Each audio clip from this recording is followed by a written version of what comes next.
ও বান্দা আমি জানি তোর থেকে বেশি জানি। হাতেরে আটকাইতে পারবি, কান আটকাইতে পারবি, চোখ আটকাইতে পারবি, পা পারবি, কিন্তু জবানটারে তুই দুনিয়ার কোনো রশি দ্বারা বাঁধতে পারবি না। এটার জন্য আমি আল্লাহ কুদরতের একটা মেডিসিন দিছি, ওই মেডিসিন লাগায় দে, জিহ্বা কন্ট্রোল হয়ে যাবে।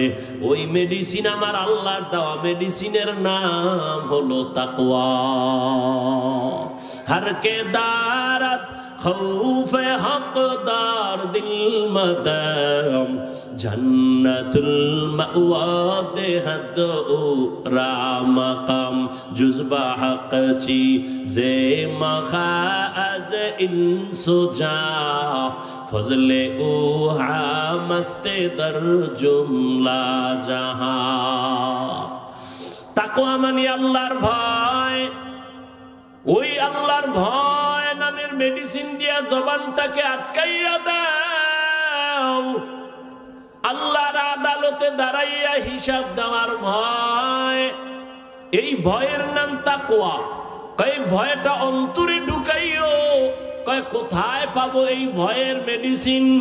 আল্লাহ বলেন যারা এই জমিনে আমার প্রিয় গোলাম, আমার প্রিয় বান্দা আহলুল্লাহ, এদের নেক নজর লাগাও, অন্তরে তাকওয়া চলে আসবে, আল্লাহর ভয়। আমি এখানে যদি আপনাদের প্রশ্ন করি, আপনারা কারা কারা আল্লাহকে ভয় করেন? সবাই দোনো হাত উঠাইবে। চালাক যারা তারা পাও দুইটা উঠায় বলবে আমরা হুজুরগো থেকে বেশি আল্লাহরে ভয় করি। যদিও নামাজ পড়ি না, তবে আমগো ঈমান তাজা আছে না? চালাক বলবে আমরা নামাজ না পড়লে আমগো দিল পরিষ্কার। সবাই বলবে আমি আল্লাহকে ভয় করি। আমিও বলি আমি আল্লাহকে ভয় করি। তুমি নামাজ বাদ দিয়ে বলো আল্লাহকে ভয় করি, আর আমার না, আমি নামাজ ঠিক রেখা বলি আল্লাহকে ভয় করি। আসলে আল্লাহর ভয় কি জিনিস সেটার হাকিকত এখনো জানি না রে বাবা। আল্লাহর ভয়ের হাকিকত উদাহরণত এমন বলি, একটা সন্তান মা বাবাকে ভয় করে বলে তার প্রমাণ, সন্তান মা বাবার সামনে কখনো অন্যায় করে না। কেন? শাস্তির ভয়। ঠিক একটা শিক্ষকের ছাত্র ভয় করে, তার প্রমাণ ছাত্র শিক্ষকের সামনে অন্যায় করে না, শাস্তির ভয়। ঠিক এই জমিনে যেই বান্দা, যে বান্দি আল্লাহকে ভয় করবে, ওই বান্দা গলায় ছুরি লাগাবে, দাড়ির মধ্যে ছুরি লাগাবে না। हर के दारत खौफे हकदार दिल मदम जन्नतुल मअवा देहद रामकाम। আল্লাহর ভয় অন্তরে জমা করো হে মুমিন। কেমন আল্লাহর ভয়? রহমতের নবী বিদায়, আবু বকর সিদ্দিক রাদিয়াল্লাহু তাআলা আনহু খেলাফতের দায়িত্বে রাষ্ট্র পরিচালনা করতেছেন। একদিনের ঘটনা, তার স্ত্রী একদিন বলেন, ও খলিফাতুল মুসলিমিন, আমার একটু মিষ্টি খাইতে মনে চায়। আবু বকরকে বলতেছেন কোন সময়? যখন আবু বকরের আঙ্গুলের ইশারায় পুরা রাষ্ট্র চলে। টাকার অভাব আসেনি? বিবি বললেন একটু মিষ্টি খাইতে মনে চায়। আল্লাহর ভয় কাকে বলে? এবার স্ত্রীর কথা আবু বকর বলে, ও বিবি, মিষ্টি খাওয়ানোর মতো টাকা আমার কাছে নাই। এর নাম আল্লাহর ভয়। রাষ্ট্র পরিচালনা করতেছেন, টেলিফোন করলেই তো টাকার পাহাড়, কিন্তু আবু বকরের মতো গোলাম আল্লাহর ভয় নিয়ে বলে, ও বিবি, তোমাকে মিষ্টি খাওয়ানোর মতো টাকা নাই। ও পর্দার আড়ালের মা বোনেরা ভালো করে শুনেন।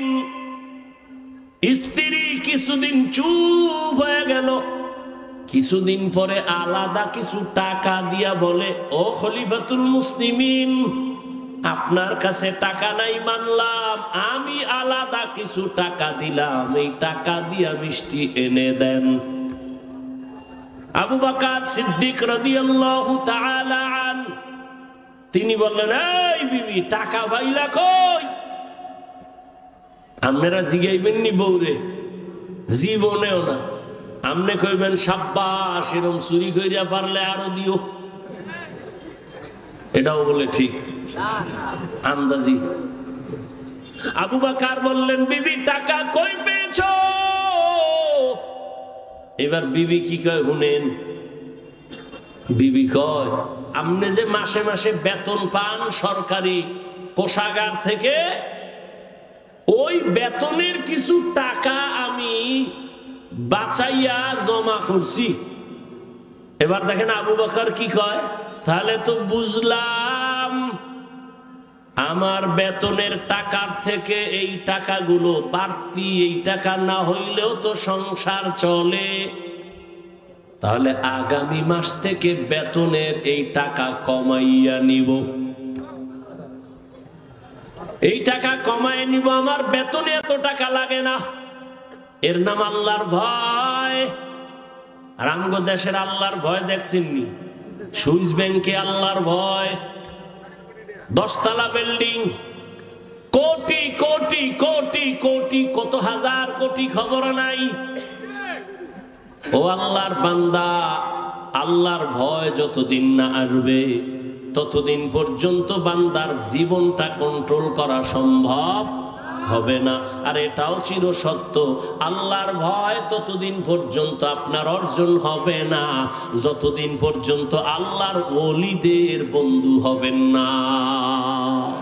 আউলিয়ারা কারে উকবা ইখতিয়ার, জাহেলারা কারে দুনিয়া ইখতিয়ার। মাইলে মোমেন সোয়ে মোমেন মিশাওয়াত, মাইলে কাফের সোয়ে কাফের মিশাওয়াত।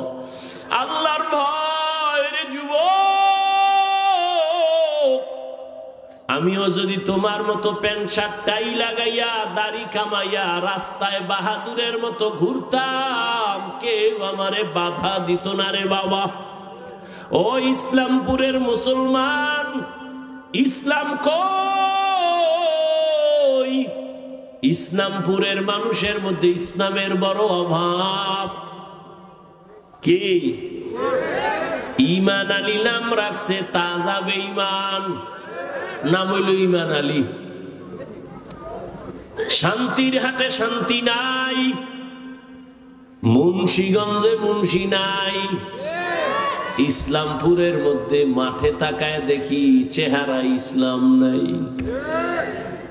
ওগো নবীর উম্মতেরা,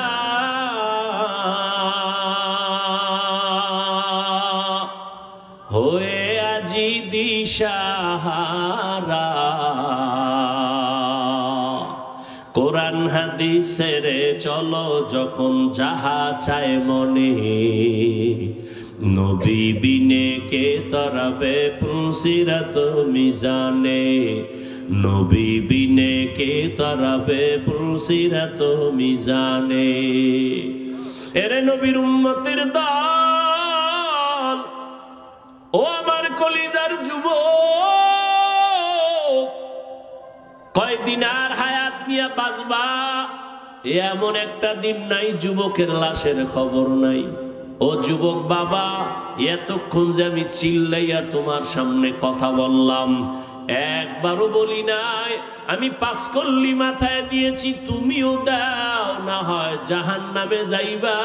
আমি কওমি মাদ্রাসার সন্তান, তুমি যদি কওমিতে না যাও তোমার কপাল নষ্ট হবে বলি নাই। আমি তাবলীগের সন্তান, আমি পীরের মুরিদ, একবারও বলি নাই তাবলীগ আর পীরের কাছে না গেলে জাহান্নামে যাইবা। আমি তোমাদের কি বুঝাইতে চাই বাবা, আমি কথা বলি না হুজুর হও, পাগড়ি লাগাও, তসবিহ পড়ো না রে বাবা, এত ভয় পেও না। তুমি স্কুলে পড়ো, তুমি কলেজে পড়ো, তুমি চাকরি করো, তুমি ব্যবসা করো, তোমার জায়গায় থাইকা কেমনে তুমি মদিনার পথ ধরবা, জান্নাতের পথ ধরবা, এই কিছু পরামর্শ দেওয়াই হলো আমার কাজ। ও বাবা, পরামর্শ দিয়া যায়, নবীর তরিকা ছাড়া শান্তির কোনো পথ নাই। আজকে দেখো ইসলামপুরের ময়দানে হাজার হাজার হাজার হাজার এত মানুষ, এর টাকাওয়ালারা যদি এতগুলো মানুষ এই ইসলামপুরের কোনো মাঠে জমা করতে চাইতো, কত পেরেশানি তার মাথায় আসতো। এই মানুষগুলোরে আসা যাওয়ার ফ্রি গাড়ি দেওয়া লাগতো, বসার জন্য ভিআইপি ব্যবস্থা, এরপরে ফাঁকে ফাঁকে নাস্তা, নাস্তা না দিলে আবার চেয়ারের বাড়ি। আবার এই মানুষগুলো সব টাকা দিলেও এই জান্নাতি মানুষ এই প্যান্ডেলে আসতো না। এলাকার যত গাঞ্জাখোরেরা সব পয়সা হাজির হইতো, আর এখানে সব জান্নাতি মানুষ, দাড়িওয়ালারা, আলেম ওলামারা নিজের টাকা দিয়ে ভাড়া দিয়ে এখানে আসছেন। বসার বিছানাটাও ভালো না, দুনিয়াতে থেকে নিম্ন বিছানার নাই। অনেকে জায়গা না পায় দাঁড়ায় বসে আছে, কেউ বসে আছে, কে বড় কে ছোট, কে আলেম কে মূর্খ, কে ধনী কে গরিব, কোনো ভেদাভেদ নাই, চুপচাপ বসা। এতগুলো মানুষের নিয়ন্ত্রণ করার জন্য কত পুলিশের প্রয়োজন হইতো, কিন্তু এত মানুষ এখানে আছে, কোনো পুলিশের পেরেশানিও নাই, প্রশাসন লাগলো না, মানুষ সব ঠান্ডা ভাবে বসে আছে। আমার মনে হয় আমি যদি জিজ্ঞাসা করি, প্রত্যেকটা মানুষের পেটে এখন ক্ষুধা, রাত্র অনেক বেড়ে গেছে। গ্রাম অঞ্চলের মানুষ এত রাত সজাগ থাকে না, 7:30টায় এসা বইরা তাড়াতাড়ি ঘুমায়া যাইতো, এক ঘুম হইয়া যাইতো। কিন্তু এখানে ক্ষুধা নিয়েও কোনো কষ্ট নাই। আমি যদি জিজ্ঞাসা করি এই ফালাই বাবারা কতক্ষণ থাকবেন, আমার মনে হয় সবাই কলিজা দিয়া বলবে, হাফিজ ভাই ফজর পর্যন্ত যদি রাখে আমরা কেউ যাব না। এটা কেমনে সম্ভব? এরে আল্লাহ মেধা দিছে। ও যুবক, ও বিন্দু বাবাজি, একটু চিন্তা করো, এটা কেমনে সম্ভব? টাকা দিয়েও এত মানুষ আনা যায় না, খানার লোভ দেখাইয়াও আনা যায় না, নিয়ন্ত্রণও করা যায় না। কত জায়গায় নিজেরা নিজেরা এতগুলো মানুষ এক জায়গায় হয়ে মারপিট করে, আর এখানে সব চুপচাপ হয়ে আছে। এটা কেমনে সম্ভব? একমাত্র আমার মদিনাওয়ালা নবীর আদর্শ মানার কারণেই সম্ভব।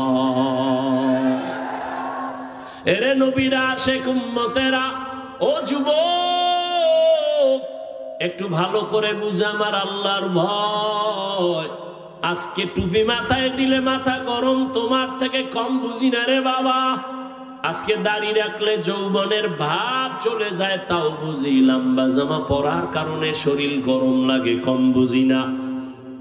এরপরেও কেন টুপি ছাড়ি না, নামাজ ছাড়ি না, বেপরদায় চলি না। এখানে আপনারা যারা বসা আছেন সবাই মুসলমান, আমিও মুসলমান। আপনাদের আল্লাহ আমার আল্লাহ এক নাকি দুই? আপনাদের নবী আমার নবী, আপনাদের কোরআন আমার কোরআন, আপনাদের ধর্ম আমার ধর্ম, আপনাদের কালেমা আমার কালেমা, আপনাদের কাবা আমার কাবা, আপনাদের নবী আমার নবী, আপনার আল্লাহ আমার আল্লাহ, আপনার কাবা আমার কাবা, সব এক। দুনিয়াতে আসছি তাও এক, বিদায় বেলা কাফন হবে তিনটা, তাও এক। আমি বক্তার সম্মানে একটা কাফন কেউ বাড়াইয়াও দিবে না। এই এলাকার গরিব মরিয়া গেলে একটা কাফন কেউ কমাইয়াও দিবে না। কোটিপতিরও যেমন তিনটা কাফন, গরিবেরও তেমন তিনটা কাফন। ও আল্লাহর বান্দারা, কালার হবে আলাদা না এক? কি কালার? সাদা। কাফনের উপরে লেখা থাকবে বড় হুজুরের লাশ, এমপি সাহেবের লাশ। কে ধনী কে গরিব, কে আলেম কে মূর্খ, কে ইমাম কে মুক্তাদি, কে বক্তা কে শ্রোতা, কে পীর কে মুরিদ। আজকে আমি বক্তা বক্তা ভাব যতই দেখাই না কেন, তুমি টাকার গরম যত দেখাও, সাদা কাফনে যেদিন ঢুকবা সব বাহাদুরি শেষ হয়ে যাবে। ওই কাফনের মধ্যে কে গোলাম আর কে মালিক, কে ধনী কে গরিব, কাফনে ঢুকলে আর পাওয়া যাবে না। সব একা আকার হয়ে যাবে, ওই কবরের সাইজও হবে এক। ওই কবরে রাখিয়া বিদায় বেলা প্রশ্ন করা হবে সবার বেলায় তিনটা, তাও এক। আমাকে যেই প্রশ্ন যুবক, তোমাকে একই প্রশ্ন। রবের পরিচয় দাও, ধর্মের পরিচয় দাও, রহমাতুল লিল আলামিনের পরিচয় দাও। নবী বলেন এই তিনটা প্রশ্নের জবাব যারা দিতে পারবে তাদের কবর হবে রওজাতুম মির রিয়াজিল জান্নাহ। আর যারা জবাব দিতে পারবা না তাদের কবর হবে হুফরাতুম মিন হুফারিন নার। কারা পারবে জবাব দিতে? আমরা হুজুরেরা। এই হুজুরেরা, হুজুরেরা পারার কোনো গ্যারান্টি আছে? নাই। যদি থাকতো রহমতের নবীর হাতের সাহাবা জান্নাতের টিকিট হাতে পাইছেন 10 জন। এই 10 জনের ইতিহাস বইরা দেখো, মরণ পর্যন্ত শুধু কান্না কান্না কান্না কান্না। রহমতের নবী বলেন, আমি আয়েশার হুজরায় রাতে এসা পরে ঘুমায় গেলাম। আমি ঘুমাইলে আমার চোখ বন্ধ, তবে আমার অন্তর ঘুমায় না। আমার মাথার কিনারায় মসজিদে নববী, আমার মসজিদ ছোট ঘর। হঠাৎ ঘুমের মধ্যে রাতের বেলা গভীরে শুনি কান্নার আওয়াজ। আমি হঠাৎ চোখ খুললাম, কে কান্না করে? আমি আস্তে আস্তে উঠলাম। ঘুম থেকে উঠা আমি বের হইয়া দেখি নামাজের মধ্যে একজনে দাঁড়ায় দাঁড়ায় কান্না করে। সাধারণ কেউ কাঁদে না, আমার জান্নাতের সাহাবী, আমার কলিজার আবু বকর নামাজে দাঁড়ায় দাঁড়ায় কান্না করে। আমি জিজ্ঞাসা করলাম নামাজের পরে, আবু বকর আপনি নামাজে দাঁড়াইয়া কেন কান্না করলেন? আবু বকর বলেন, ইয়া রাসূলুল্লাহ, হাসরের ময়দানে মালিকের সামনে কেমনে দাঁড়াইয়া হিসাব দিব সেই ভয়। আমি চোখের পানি ছেড়ে কান্না করতেছি, আল্লাহর আদালতে কেমন করে দাঁড়াবো। ও যুবক বাবারা, তাদের কত সুন্দর আমল, কত সুন্দর তাকওয়া, কত সুন্দর তেলাওয়াত, তাদের কত সুন্দর ইখলাস, কত সুন্দর নামাজ, কত সুন্দর রোজা। এত সুন্দর আমলে আমার আল্লাহ খুশি হইয়া জান্নাতের সার্টিফিকেট দিয়েছেন। এরপরেও যদি তারা আল্লাহর আযাবের ভয় নামাজে রাতের বেলা কান্না করেন, তাদের তুলনায় তোমার আমার গলায় রশি লাগায় এত কান্না করা উচিত সারা জীবন। কিন্তু কপাল বড় খারাপ, নিজেও কাঁদি না, কেউ কান্না করে তাও পছন্দ করি না। ও যুবক বাবারা, একটু হিসাবটা মিলাইয়া দেখো, তোমার লাইনে কত যুবক জীবনে মাদ্রাসায় যায় নাই, আলিফ বা তাও পড়ে নাই, স্কুলে পড়ে, কলেজে পড়ে। সত্য কথা বলো, তোমার মতো যুবক স্কুল কলেজে পড়িয়াও 5 বেলার নামাজ পড়ে, সত্য বলো আসেনি? তোমার কপালে কেন এত অভিশাপ? তুমি কেন পারো না রে বাবা? তোমার মতো যুবক তাকায় দেখো, র্যাব, আর্মি, পুলিশ, বিডিআর এর চাকরি করে, ব্যবসা করে, দেখো 5 ওয়াক্ত নামাজি আছে না? বলো তুমি কেন পারো না? তোমার মতো যুবক রাস্তায় গাড়ি চালায়, 5 বেলার নামাজ পড়ে, তুমি কেন পারবা না? তোমার কপালে তো কেন খারাপ? তোমার উপরে কার অভিশাপ লাগছে জানি না রে বাবা। তোমার মতো যুবক নদীর মধ্যে মাছ ধরে, নামাজ ছাড়ে না, তুমি কেন পারো না? তোমার মতো যুবক doctor, professor, engineer, OC, DC, SP, 5 ওয়াক্ত নামাজি আছে, তুমি কেন পারবা না? মনে মনে ভাবছো হুজুরদের কথা মিথ্যা, কোরআন মিথ্যা। কি ভাবছো? মনে করছো তোরা অনেক উপরে উঠছো? এরে যুবক, বিপদে বিপদে কেউ হাসে কেউ কাঁদে, কিন্তু উলামায়ে কেরাম নবীর আদর্শ যারা মানে তাদের কোনো চিন্তাই নাই। করোনার ভিতরে স্কুল বন্ধ, কলেজ বন্ধ, চাকরি বন্ধ, ব্যবসা বন্ধ, ফ্যাক্টরি বন্ধ, গাড়ি বন্ধ, সব বন্ধ। উলামায়ে কেরামের একটা মাদ্রাসাও বন্ধ হয় নাই। না খাইয়াও কোনো আলেম মরে নাই, ভিক্ষাও করে নাই। ও যুবক, তোমার মতো যুবক যদি জেনারেল লাইনে থাকিয়া নামাজ পড়ে তুমি কেন পারবা না? ও বৃদ্ধ বাবাজিরা, তো আপনার মতো কত বাবা মসজিদে গিয়া 5 বেলার নামাজ আদায় করে, আপনি কেন পারেন না? ও পর্দার আড়ালের মা বোনেরা, এতক্ষণ আমি আপনাদের সন্তানদের বয়ান শুনাইলাম। এই বয়ানটা বাস্তবায়ন করতে হলে মা আপনার চোখের পানি আর দোয়া লাগবে। ও পর্দার আড়ালের মা, আপনাদের জীবনটা কতই যে ধন্য। আজকে ইসলামপুরের স্টেজে কত কোরআনওয়ালার মাথায় পাগড়ি দেওয়া হলো। এদের মা বাবার মতো ঈদের আনন্দে আর কেউ নাই। ও পর্দার আড়ালের মা, মনে কি চায় না একটা আদর্শ সন্তানের মা হইয়া কবরে যাবেন? আপনারা তো নবীদের মায়ের মতো দামি মা, সাহাবায়ে কেরামদের মায়ের মতো দামি। আপনারা তো খাদিজা রাদিয়াল্লাহু তাআলা আনহার মতো দামি। আপনারা তো আয়েশা রাদিয়াল্লাহু তাআলা আনহার মতো দামি, ফাতেমা রাদিয়াল্লাহু আনহার মতো দামি। আপনারা তো ইসমাঈল নবীর মা হাজেরা আলাইহা সালামের মতো দামি। আপনারা তো ঈসা নবীর মা মারিয়াম আলাইহা সালামের মতো দামি। এমন কি দুনিয়াতে আল্লাহর বড় দুশমন ফেরাউন, তার স্ত্রীর নাম কি? আসিয়া। কেমন আল্লাহর গোলাম বান্দি হয়ে গেলেন।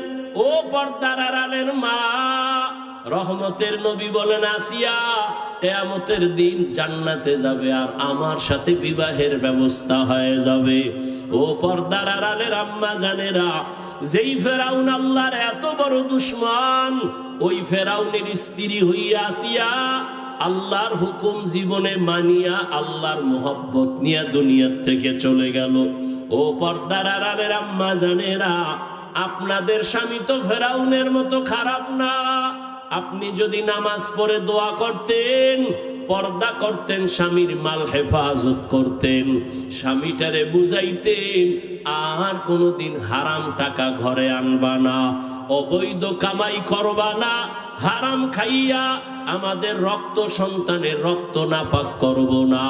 আপনি যদি বুঝাইতেন, আল্লাহর বান্দা হারাম টাকা ঘরে আনতো না, সন্তানটাকে যদি আদর্শওয়ালা ডাক্তার বানায়া যাইতেন, দুনিয়ার মানুষ আপনার সন্তানের ব্যবহারে কলিজা দিয়া দোয়া করত, আপনি মাও দোয়া পায়া যাইতেন রে মা। এজন্য বলে গেলাম মা, এখনো সময় আছে, তওবা করেন। একটা সন্তানকে ডাক্তার বানাবেন, ইঞ্জিনিয়ার বানাবেন, একজন প্রফেসর বানাবেন, তবে আমার দাবি বেয়াদব বানাবেন না। আপনার সন্তানের আচরণে কোনোদিন যেন কেউ কষ্ট না পায়, আল্লাহর বিরুদ্ধে না যায়। আপনার সন্তানের কথা আর কাজের লাইনে থাকিয়া নামাজ পড়ে দাঁড়িয়ে রেখে পর্দা করে তুমি পারবা না কেন? মনে মনে তওবা করো আর বলো, হে আল্লাহ, জীবনে তো কম গুনাহ করি নাই। মনে চাইছে নামাজ পড়বো না, পড়ি নাই। মনে চাইছে পার্কে যাব, দৌড়ায় গেলাম। মনে চাইছে কাউকে গালি দিব, দিয়েছি। মনে চাইছে আড্ডা দিব, দিয়েছি। আজকে থেকে তওবা করলাম, আর নামাজ ছাড়বো না, বেপরদায় চলবো না, দাড়ি কাটবো না। ও আল্লাহর বান্দারা, আজকে আমি মুসলমান, তুমিও মুসলমান। তোমার আমার আল্লাহ এক, নবী এক, কোরআন এক, কাবা এক, ধর্ম এক, কালেমা এক। অথচ আমার মাথায় টুপি না দিলে লজ্জা পাই, অথচ তুমি টুপি দিতে লজ্জা পাও। আমি দাড়ি কাটতে গেলে লজ্জা পাই, আর তুমি কেমন মুসলমান যে দাড়ি রাখতে গেলে লজ্জা পাও? আমি বেপরদায় চলতে লজ্জা পাই, তুমি পর্দা করতে গেলে লজ্জা পাও। এর একটাই মাত্র কারণ, এত বয়ান তুমিও জানো, আমিও শুনাই, তাবলীগওয়ালাদের বয়ান, পীর মাশায়েখের বয়ান, জুমার দিন খতিব সাহেবদের বয়ান, এরপরেও কেন তোমার আমলের পরিবর্তন আসে না? এর একমাত্র কারণ আল্লাহর আদালতে দাঁড়াইয়া হিসাব দেওয়া লাগবে, চিন্তাই তোমার অন্তরে নাই। ওরে যতই বাহাদুরি করো রে যুবক, এখনো আল্লাহর ভয় অন্তরে জমা নাও, আলেমদের দোয়া নিয়ে সামনে আগাও, আর জীবনে গুনাহ করিও না রে বাবা। এক সেকেন্ডের সূর্যের গরম সহ্য করতে পারো না, একটা মশার কামড় সইতে পারো না রে বাবা, একটা বেতের বাড়ি সহ্য করতে পারো না। আল্লাহর কোরআন তোর অন্তর যদি বলে সত্য, গুনাহগার হইয়া যদি আল্লাহর আদালতে দাঁড়াও, সূর্যের গরমে মাথার মগজগুলো ভাতের মারের মতো ফুটতে থাকবে। জাহান্নামের গরম কেমন করে সহ্য করবা? ও আল্লাহর বান্দা, সাপ বিচ্ছুর আক্রমণ কেমনে সহ্য করবা? মাটির চাপ কেমনে সহ্য করবা? এখনো সময় আছে, চক্ষু বন্ধ করে পারোনি, 2 ফোঁটা চোখের পানি ছেড়ে ক্ষমা চাও। ওরে সন্তান যদি মায়ের বাবার শাস্তির ভয়ে কান্না করে, একটা ছাত্র যদি শিক্ষকের শাস্তির ভয়ে চোখের পানি ফেলে ক্ষমা চাইতে পারে, আমার আল্লাহর আযাবকে এত ছোট মনে করবা না রে বাবা। ওই আমার আল্লাহর আযাব বড় ভয়ঙ্কর, যেই ভয়ঙ্কর আযাবের কারণে আমার নবী পর্যন্ত কান্না করতেছিলেন। আমার উম্মত কিয়ামতের ময়দানে কি উপায় হবে? এখনো সময় আছে, তওবা করে নাও। হেদায়েতের মালিক আমার আল্লাহ, ইজ্জতের মালিক আমার আল্লাহ, রিজিকের মালিক আমার আল্লাহ। জীবনে আর যতদিন বাঁচবো আল্লাহকে মনে মনে বলো, আল্লাহ আর নামাজ ছাড়বো না, আর বেপরদায় চলবো না, উলামায়ে কেরামের পরামর্শ নিয়ে নবীর তরিকা মেনে চলবো। তওবা করার মতো যদি কারো অন্তর তৈরি হয়, মুনাফিকি যদি না থাকে, খাঁটি তওবার নিয়ত যাদের আছে, 2 হাত আল্লাহকে দেখাইয়া দাও। আয় আল্লাহ, আপনি হাতগুলো কবুল করে নেন, তওবা কবুল করে নেন। তওবার উপরে মজবুত হইয়া চলার মতো তৌফিক আমাদের দান করেন আল্লাহ। একজনের হাতও খালি ফিরাইয়া দিয়েন না রে মালিক। আয় আল্লাহ, গুনার কারণে আপনি বেজার হইয়া ফিরাইয়া দিয়েন না রে আল্লাহ। মেহেরবানি করে সবাইকে হেদায়েতের আলো দিয়া কবুল করে নেন, আমিন। আলহামদুলিল্লাহি রাব্বিল আলামিন, ওয়াসসালাতু ওয়াসসালামু আলা সাইয়্যিদিল আমবিয়া ওয়াল মুরসালিন।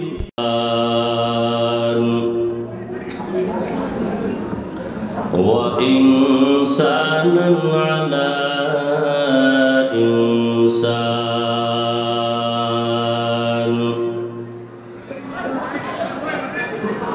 ونشهد أن لا إله إلا الله وحده لا شريك له،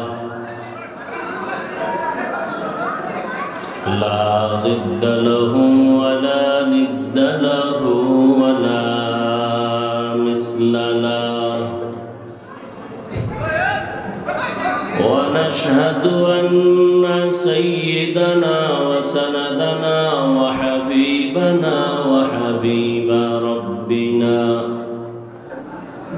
وطبيبنا وطبيب قلوبنا ومولانا محمدا عبده ورسوله،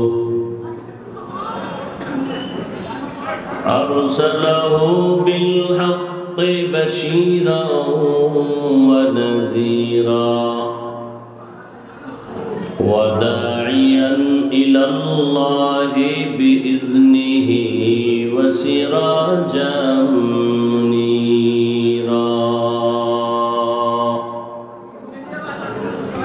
اللهم صل على محمد النبي الأمي وعلى آله وسلم تسليما.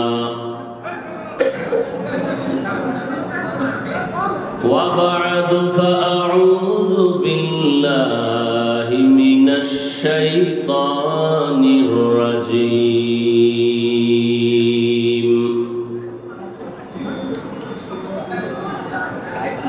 بسم الله الرحمن الرحيم.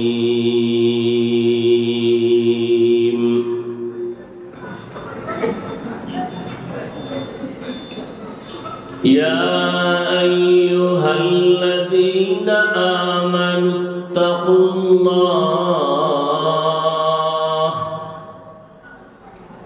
وقولوا قولا سديدا يصلح لكم أعمالكم ويغفر لكم ذنوبكم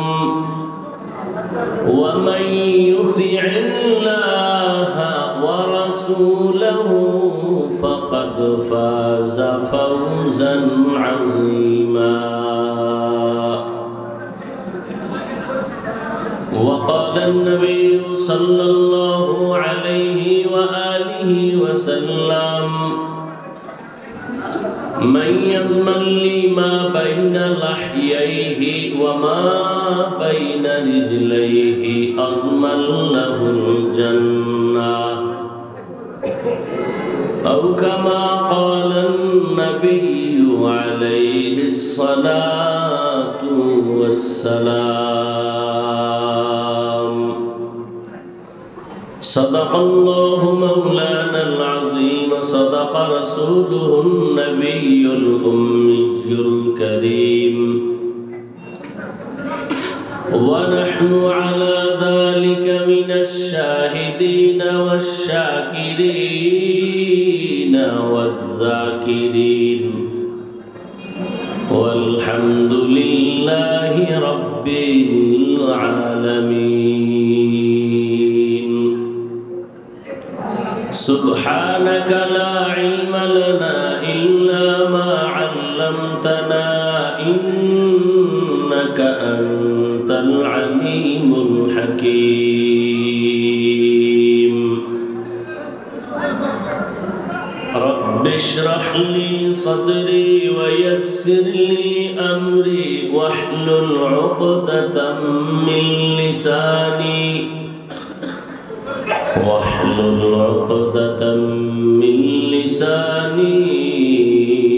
يفقه قولي.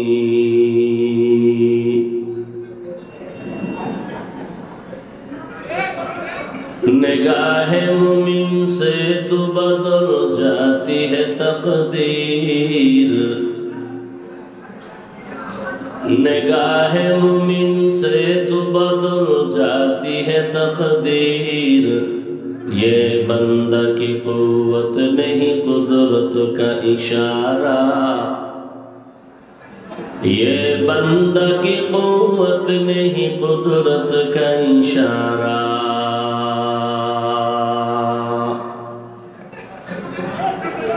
اے مرد خرد ترک معاصی کی ضرورت. اے مرد خرد ترک معاصی کی ضرورت. اب صحبت صالح کے سوا کوئی نہیں چارہ. اب صحبت صالح کے سوا کوئی نہیں چارہ. مردود ہے پیچھے ہمیں خبر نہیں لیکن. مردود ہے پیچھے ہمیں خبر نہیں لیکن.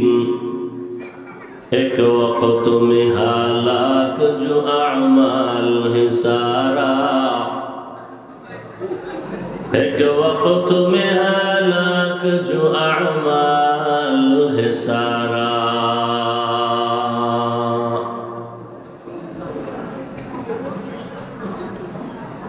জামিয়া হুসাইনিয়া আশরাফুল উলুম কর্তৃক আয়োজিত বার্ষিক ওয়াজ ও দোয়া মাহফিল 1 ডিসেম্বর 2024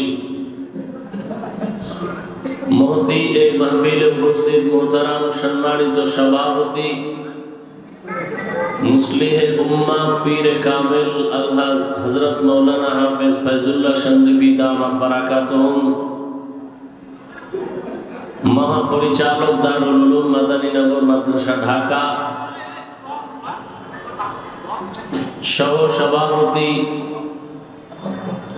মুজাহিদে মিল্লাত পীর কামেল আল্লামা জামালউদ্দিন মাহমুদ সন্দীপী দামাত বারাকাতুহুম, মহাপরিচালক জামিয়া উসমানিয়া রাজশাহী, অন্যান্য হযরত উলামায়ে কেরাম,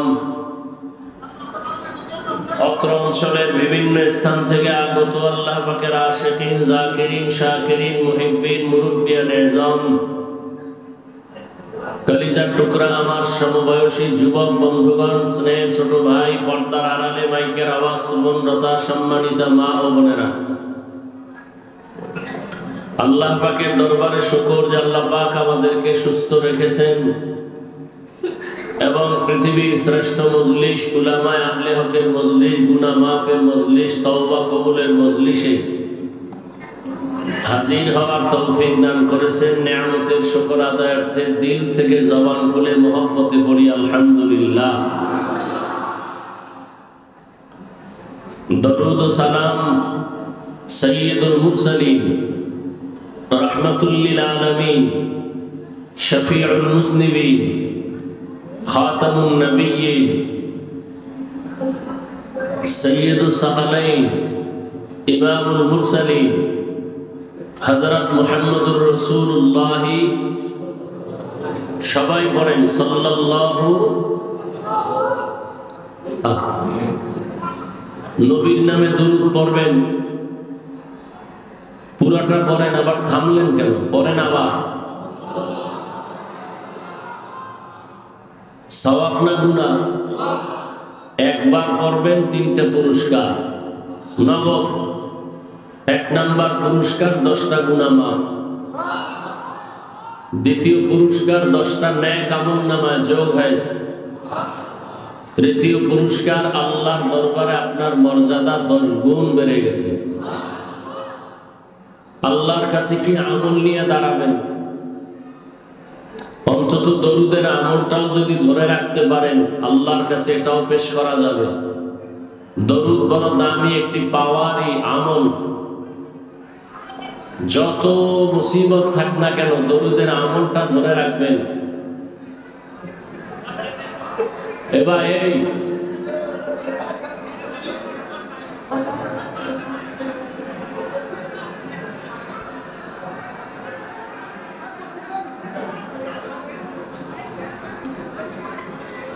যে যেখান থেকে আসছেন, এই আমার কথা শুনেন,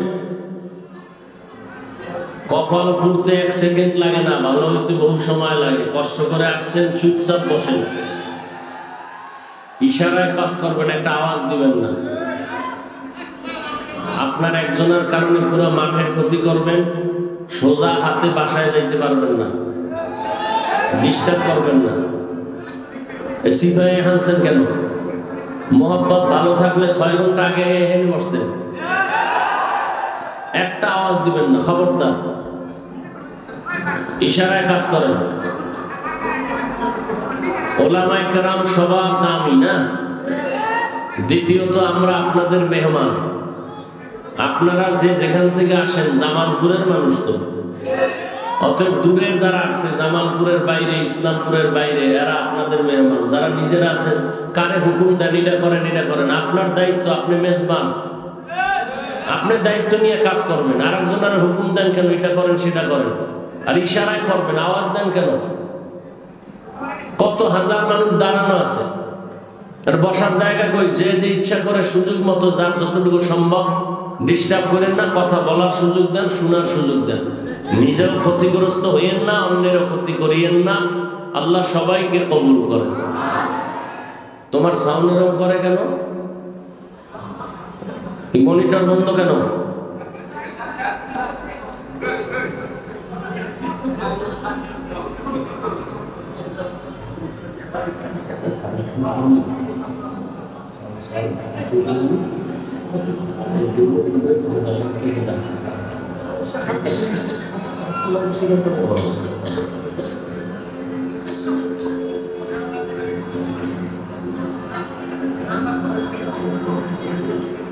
উলামায়ে হযরত আলোচনা করেছেন, আপনারা ধৈর্যের সাথে আলোচনা শুনেছেন।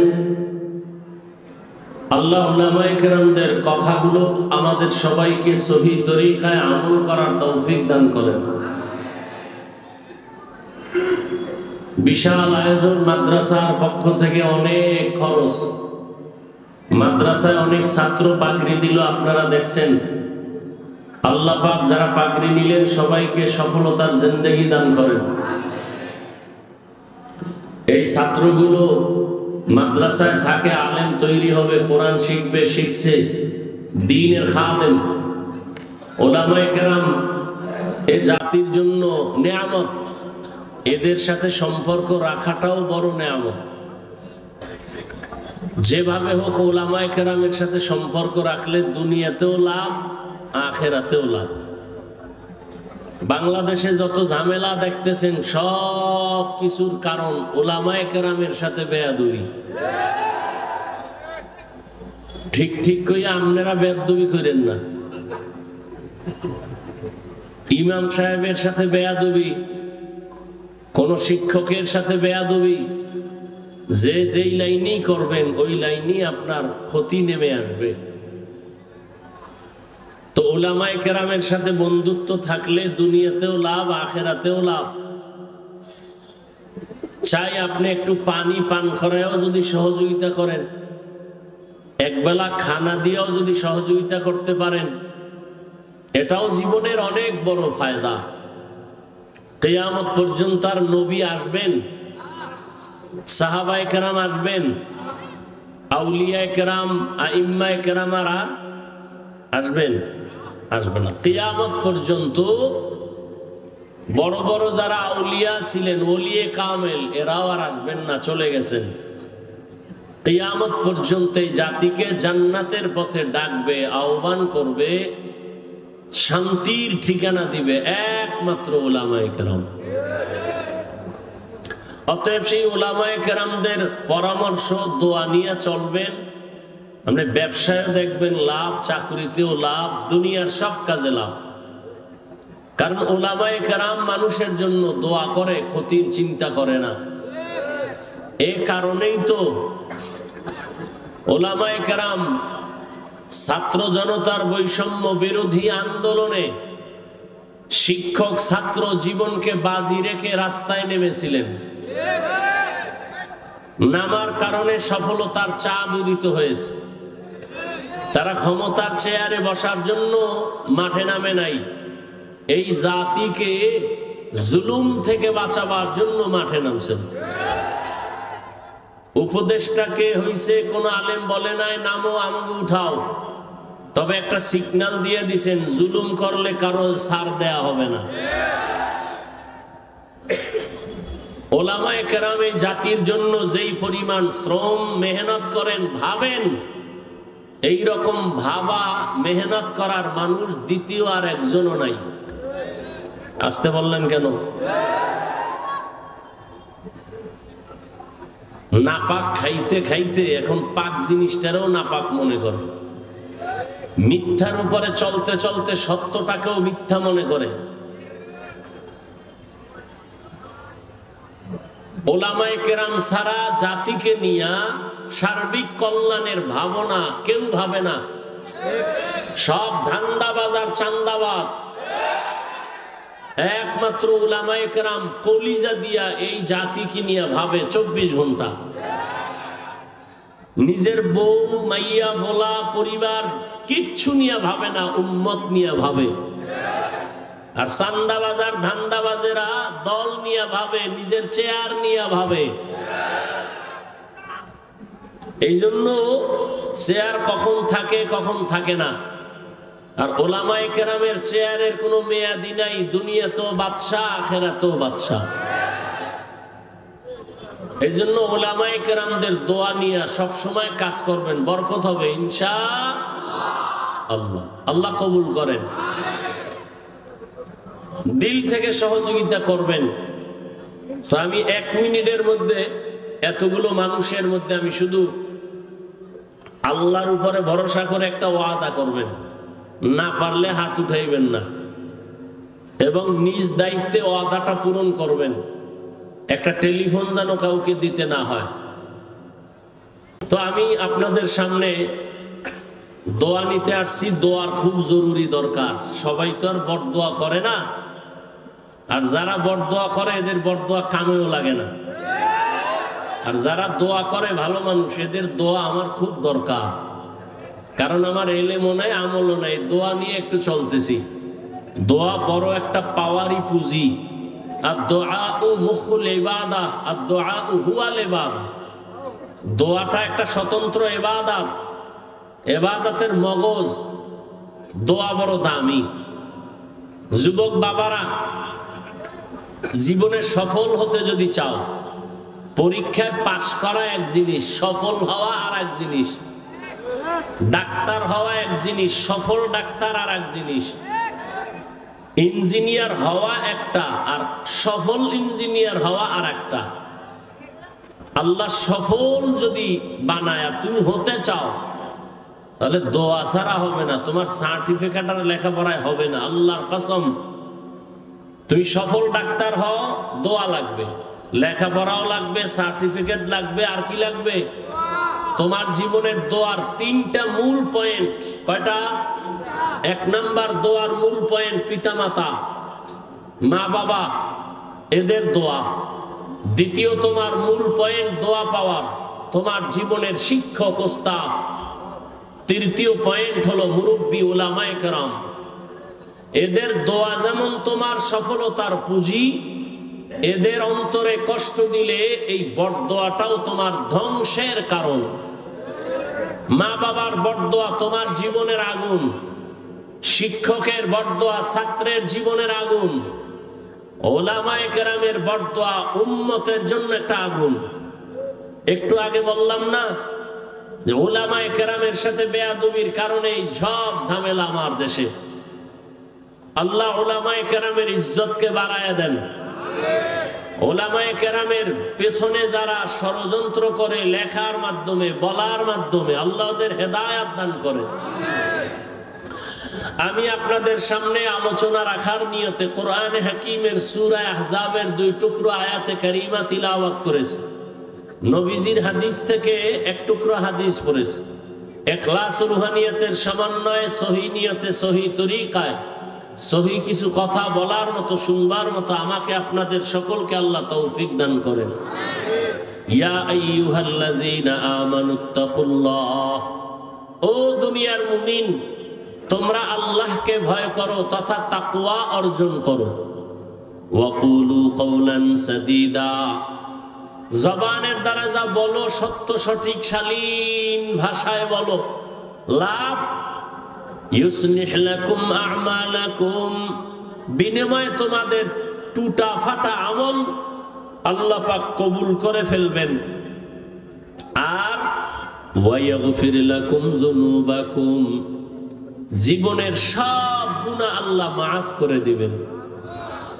ওয়া মান ইউতি'ইল্লাহা ওয়া রাসূলাহু, যে বা যারা আল্লাহ এবং তার রাসূলের অনুসরণ করবে, অনুকরণ করবে, ফাকাদ ফাজা ফাউজান আযীমা, তাদের বিজয়টা হবে চূড়ান্ত বিজয়, মানে বিনা হিসাবে জান্নাতি। রহমতের নবী বলেন, মাইয়াজমান লিমা বাইনা লাহিয়াইহি ওয়া মা বাইনা রিজলাইহি আজমান লাহুল জান্নাহ। নবী বলেন, হে উম্মত, 2 জিনিসের হেফাজতের জিম্মাদারি যদি তুমি নাও, আমি নবী তোমাকে জান্নাতে নেওয়ার জিম্মাদারি নিব। কয় জিনিস? প্রথম হলো জবানের কন্ট্রোল করো, হেফাজত করো। দ্বিতীয়, লজ্জাস্থানের হেফাজত করো। এই 2টা জিনিসের হেফাজত যদি করতে পারো, আমি নবী তোমাকে জান্নাতে নেওয়ার জিম্মাদারি নিব।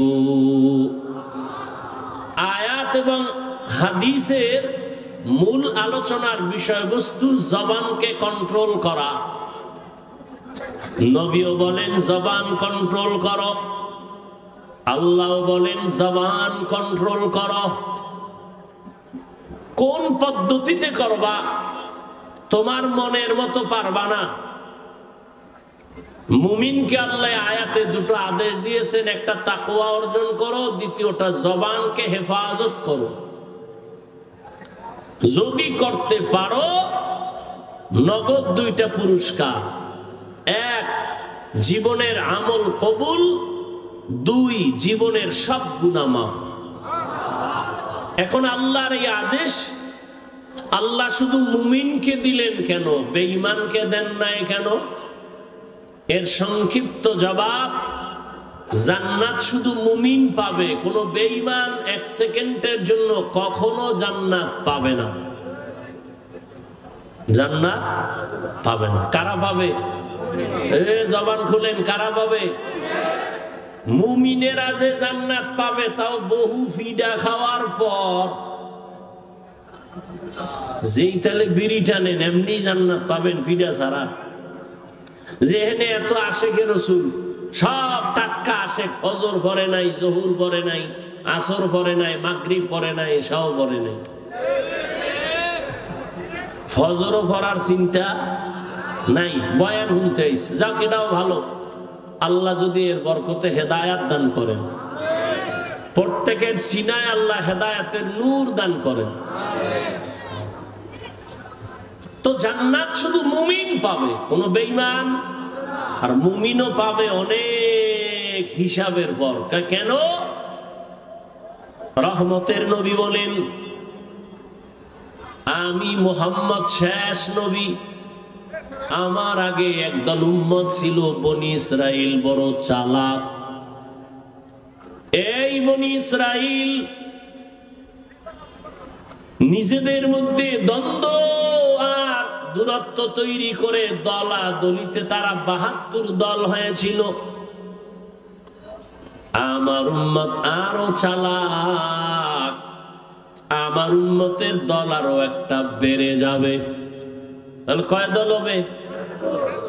কুল্লুহুম ফিন্নার।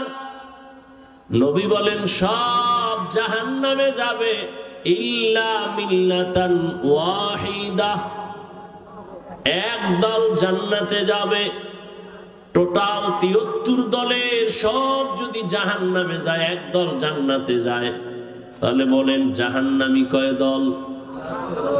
এই যে ৭২ দল জাহান্নামী, এরা কেউ হিন্দু, বৌদ্ধ, ইহুদি, খ্রিস্টান কেউ না, সব হবে মুমিন মুসলমানের ভেতর থেকে। তাহলে ৭২ দল জাহান্নামী সব মুসলমানের মধ্য থেকে হবে। দ্বিতীয় সাহাবায়ে কেরাম প্রশ্ন করলেন, মান হিয়া ইয়া রাসূলুল্লাহ, হে পয়গম্বর, যেই দলটা জান্নাতে যাবে ওই দলের পরিচয় কি? রহমতের নবী বলেন, মা আনা আলাইহি ওয়া আসহাবি। নবী যদি বলতেন, এই খেয়াল করেন, নবী যদি বলতেন আমাকে যারা মেনে চলবে তারা জান্নাতি হতো, কিন্তু নবী এতটুকুই বলেন নাই। নবী বলেন যারা আমি মুহাম্মদের আদর্শ আর আমার হাতে গড়া সাহাবায়ে কেরামের আদর্শ যারা মেনে চলবে তারা জান্নাতি। কি বুঝলাম?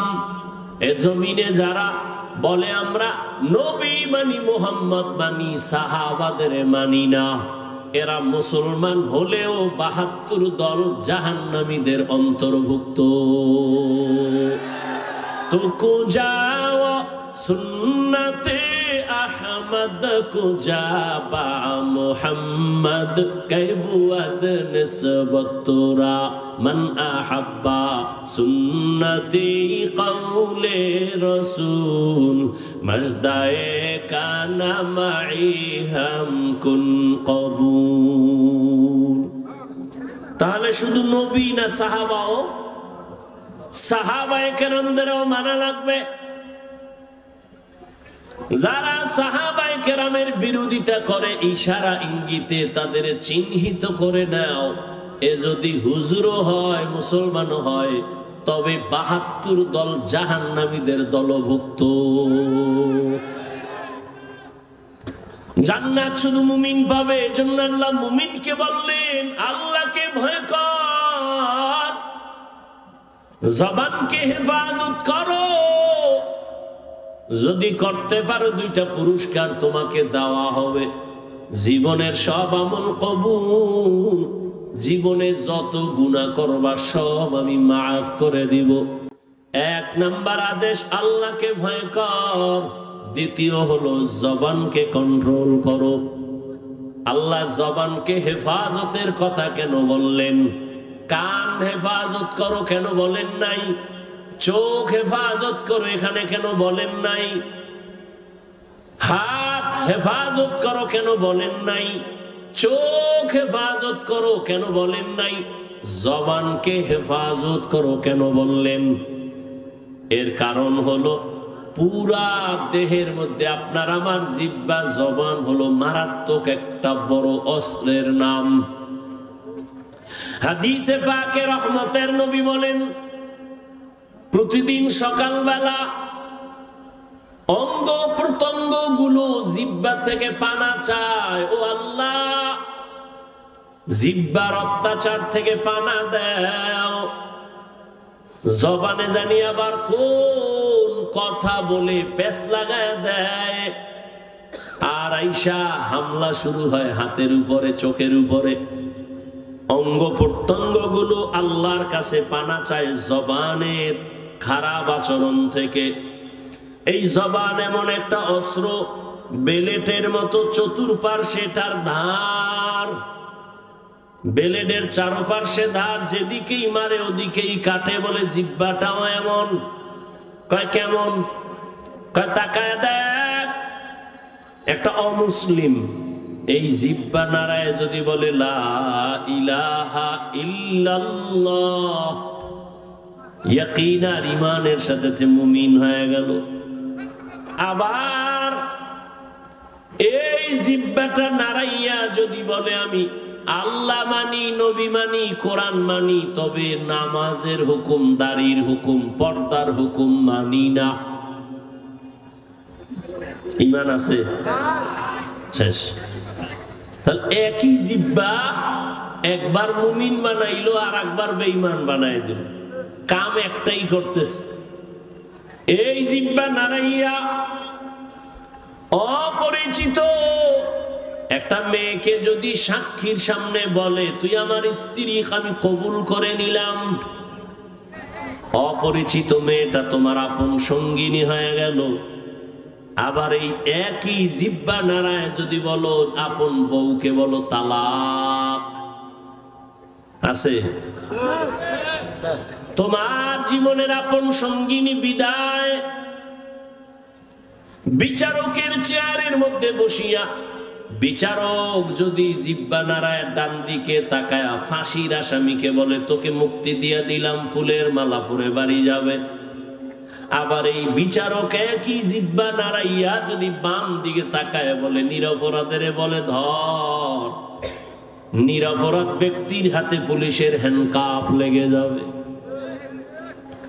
জিহ্বা এমন একটা অস্ত্র, এই জবানের কথার দ্বারা প্রমাণ হবে আমি ভালো না খারাপ। এই জবানই আমাকে পরিচয় দেয় আমি মুমিন না বেঈমান। আমার হাত পরিচয় দিবে না, চোখ পরিচয় দিবে না আমি মুমিন কিনা। আমার জবানের কথা পরিচয় দিবে আমি ভালো বংশের নাকি খারাপ। আমার জবানের কথায় পরিচয় দিবে আমি ইমানদার নাকি বেঈমান। আমার জবানের কথার দ্বারাই প্রমাণ হবে আমি ভালো নাকি খারাপ। জবানটা বড় মারাত্মক একটা অস্ত্র, তোমার ইচ্ছার বিরুদ্ধে চলে। অগ্রিম তুমি ঘুমায় আছো, এর মধ্যে তোমার জবান চলতেছে, কথা কয় ঘুমাইয়া, কয় না? তাহলে তোমার ইচ্ছার বিরুদ্ধে জবান চলে। এজন্য আল্লাহ কয় জবানকে হেফাজত করো। রহমতের নবীও বলেন জবান হেফাজত করো। মাইকের সাউন্ড কি আর ভালো হবে না? এটা মহা মুসিবত। জামালপুরে এত ভালো ভালো মাইকে ওয়াজ করে গেলাম জীবনবার, এটা বুঝি না কিছু আমি। আমাদের সারা জিন্দেগির কষ্ট। আমাকে বাতিরও দরকার নাই, প্যান্ডেলেরও দরকার নাই, শুধু মাইক দরকার, আর কিছু লাগে না। এত চিল্লানো যায় নাকি? তো কথা বইলে অনেক জায়গায় কষ্ট কম হয়, এটা তো কষ্ট বেশি হইতেছে। এই মাইক কোন জায়গার এটা? হ্যাঁ, কি ইসলামপুর আনলে টাকা কম লাগবে এই জন্য? এই সাউন্ড ঠিক করো। 13টা মেশিন লয়ে বইসে চালাইতে পারে না।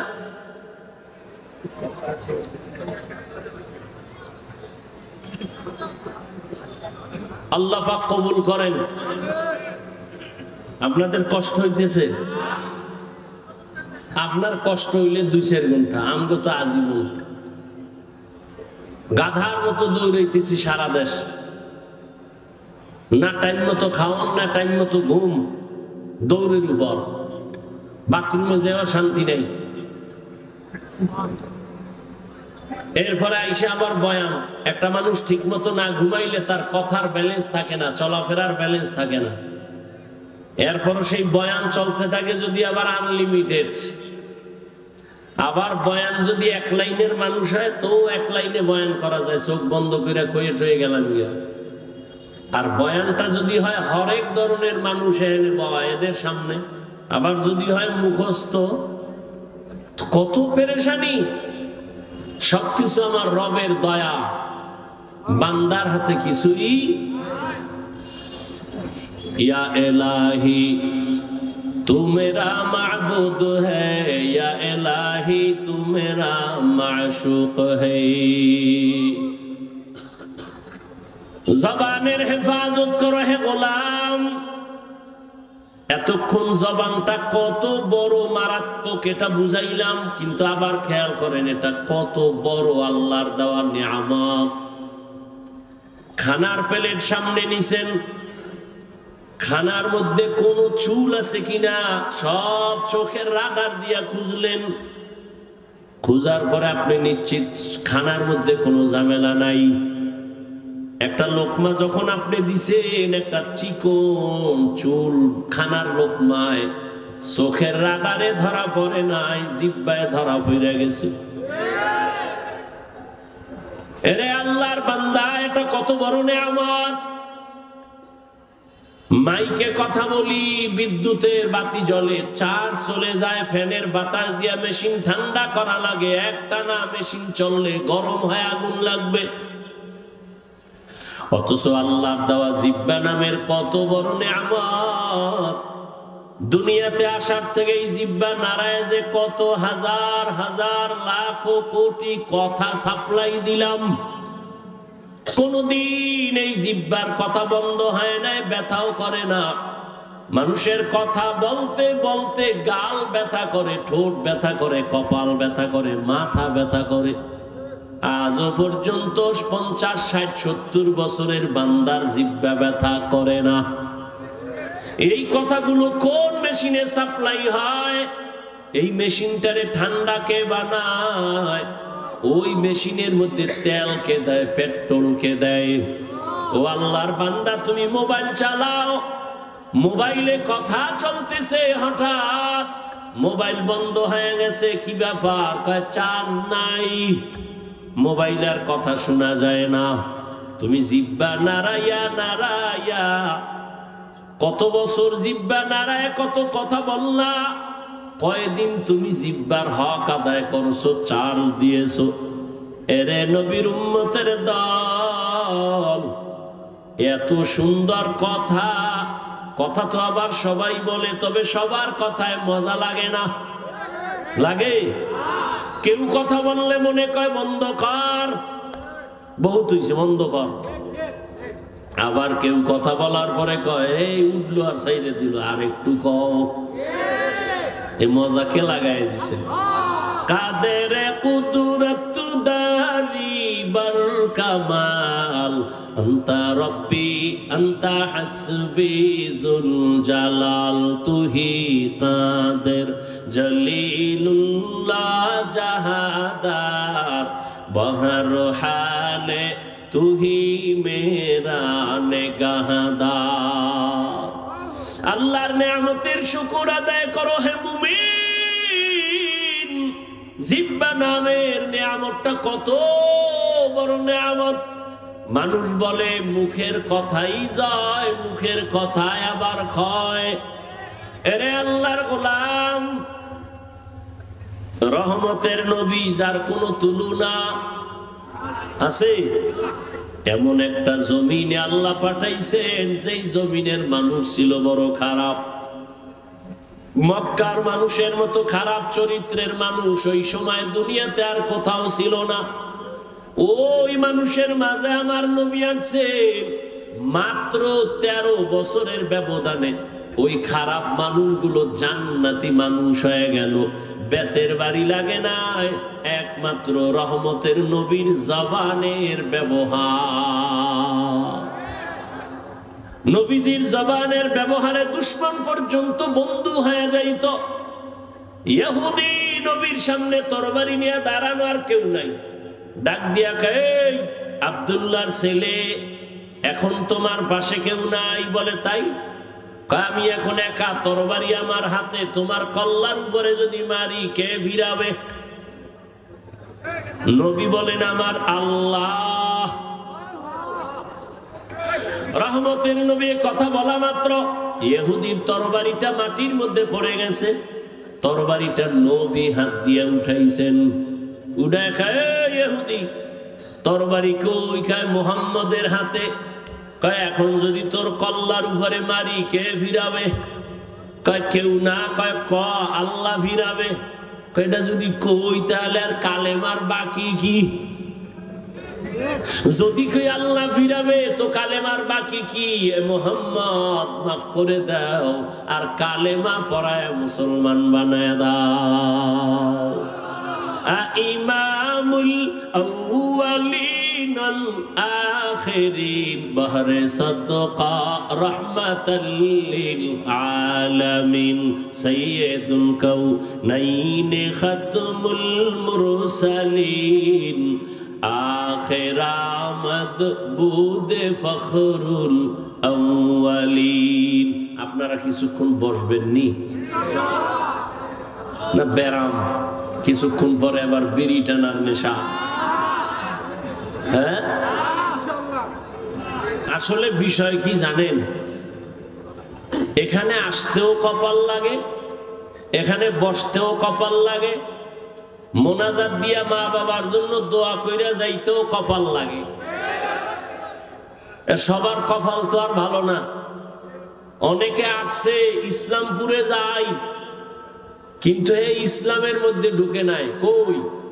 মহিলা প্যান্ডেল তাওয়াফ করে, আর দোকানে বয়ে বয়ে আড্ডা দেয়, আর তাজা তাজা কবিরা গুনাহ করে। কপাল খারাপ। আর কপাল যদি খারাপ হয়, আমি হাফিজুর রহমান কেন আর মক্কা মদিনার ইমাম কেন? রহমতের নবীর বয়ানও কালেমা জুড়ে না। যেই নবীর চেহারা এক নজর দেখলে ঈমানের সাথে জান্নাত ওয়াজিব, যেই নবীর চেহারা মুবারক এক নজর দেখলে পেটের ক্ষুধা নিবারণ হয়, ওই নবীকে 13 বছর দেখলো, বয়ান শুনলো, কালেমা কপালে আসলো না। কে? আবু জাহাল, এর নাম কফা। আর অন্যদিকে 27 বছরের যুবক তরবারি নিয়ে যায় নবীকে জবাই করবে। রহমতের নবীর সামনে যাইয়া তরবারি ফালায় বলে, ও রহমতের নবী, তরবারি দিয়া আমার কল্লা কেটে দেন, তবে আগে কালেমা রশি গলায় লাগায় দেন। এর নাম কফাল। এর নাম কি? এই জাগো, দীর্ঘ টাইম বসার অভ্যাস নাই, এরা ভিতরে ঢুকছেন কেন? কত আলেম ওলামা মাঠে বসা, সাদা দাড়ি, এদের ধাক্কাইয়া জুতা হাতে লইয়া গায়ে লাগাইয়া এরপরে বাইর হইতেছেন, ভয় লাগে না? আপনার ব্যারাম থাকলে ঢুকছেন কেন? ওই কত আল্লাহর বান্দারা বাইরে দাঁড়ানো আছে না, এরা মন চাইলে আবার দূরে গিয়া বিড়ি টাইনে আবার আসবে, কোনো ঝামেলা নাই। ভিতরে বৈশা উঠা বসা করা এটা তো ভালো না। এতগুলো মানুষ আলেম ওলামা মুরব্বীরা এদের ডেঙ্গিয়ে বের হন, এটা তো আদব নয়। এই ব্যারাম কেন? কপাল খারাপ হয়ে গেছে। আল্লাহ সবাইকে হেদায়েত দান করেন। আপনারা বেশি কষ্ট মনে করলে আমি ছেড়ে দেই। আল্লাহ সবাইকে কবুল করেন। তাহলে কেউ উঠবেন না তো ইনশাআল্লাহ? উঠবেন না তো উঠবেন না, কেউ উঠতে চাইলে উঠতে দিবেন না।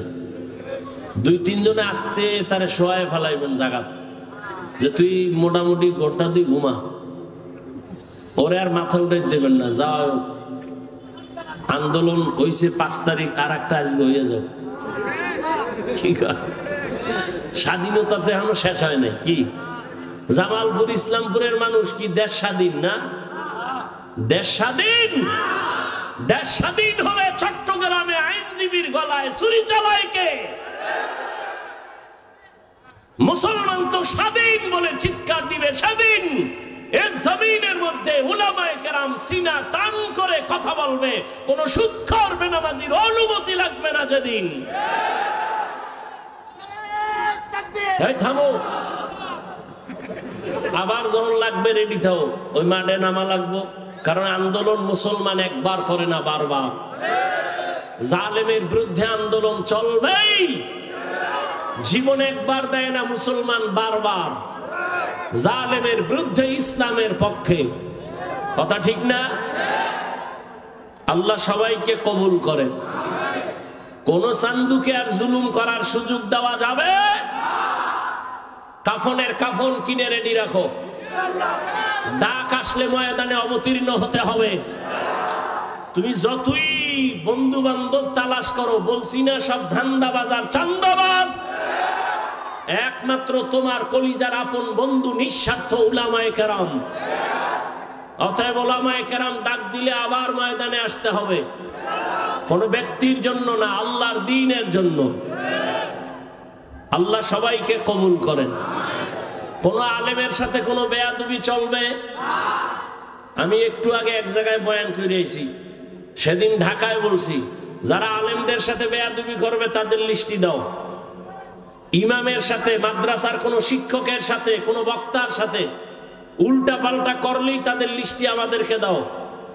ঢাকার থেকে আবার আলেমদেরকে নিয়ে বসে আবার আন্দোলনে, জালেমের বিরুদ্ধে ময়দানে আবার নামতে হবে। কোন মাস্তানি চলবে? এদেশে আলেম ওলামা কম, মাদ্রাসা কম, কেউরে দরকার নাই। আমরা শুধু আলিয়াও লাগবে না, আমরা কওমি মাদ্রাসার হুজুর আর ছাত্র যদি রাস্তায় নামি, পলানেরও জায়গা পাইতো না। প্রত্যেকটা নাস্তিক আর বেয়াদব ওলামায়ে কেরামের অনুমতি ছাড়া কথা বলার সাহস পাবে না। আল্লাহ সবাইকে হেদায়েতের দৌলত দান করেন। শিয়ালের রাতে মুরগি দিয়ে কয় 3 দিন আমানত। শিয়াল পণ্ডিত কয় দোয়াও চাই, মাফও চাই।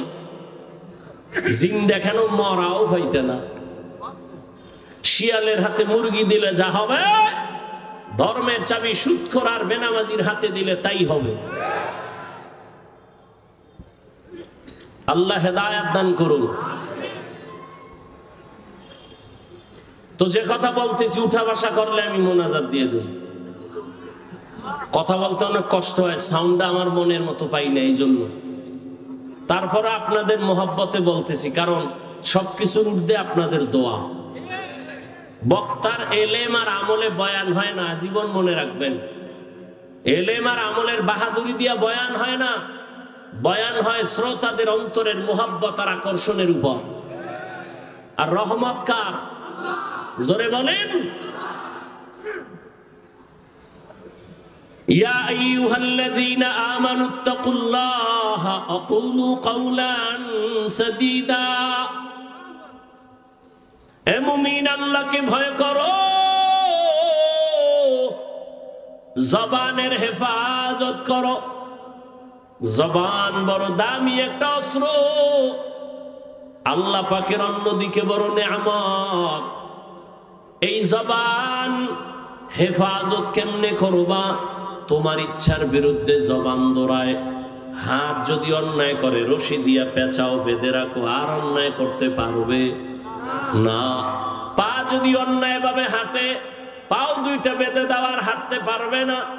কান যদি অন্যায় আওয়াজ কানে নেয়, পট্টি লাগায় দাও, কান হেফাজত হয়ে যাবে। ভালো করে বুঝো, চোখ যদি অন্যায় কিছু দেখে, চোখের সামনে কালো আয়না লাগায় দাও, দেখবে না। বুঝেন, ভালো করে বুঝেন। হাত অন্যায় করলে বাধা যাবে, হেফাজত করা যায়, কন্ট্রোল করা যায়। কান অন্যায় করলে কন্ট্রোল করা যায়। চোখ অন্যায় করলে পট্টি লাগাও, আয়না লাগাও। কিন্তু জবানটা যদি অন্যায় করে বারবার, এটারে আটকাইবেন কেমনে? রশি দিয়া বাঁধা যাবে, কষ্টে লাগানো যাবে। জিহ্বা কেমন একটা বড় আল্লাহর অস্ত্র, এখানে কষ্টে পেয়ে ধরে না। ধরে? সুগার গুলো ধরবে? ধরবে না। তো জবানটারে কেমনে কন্ট্রোল করবেন? মুখের উপরে কষ্টে লাগাবেন? কয় না। এবার আল্লাহ দয়া করে একটা পরামর্শ দিতেছেন, ও বান্দা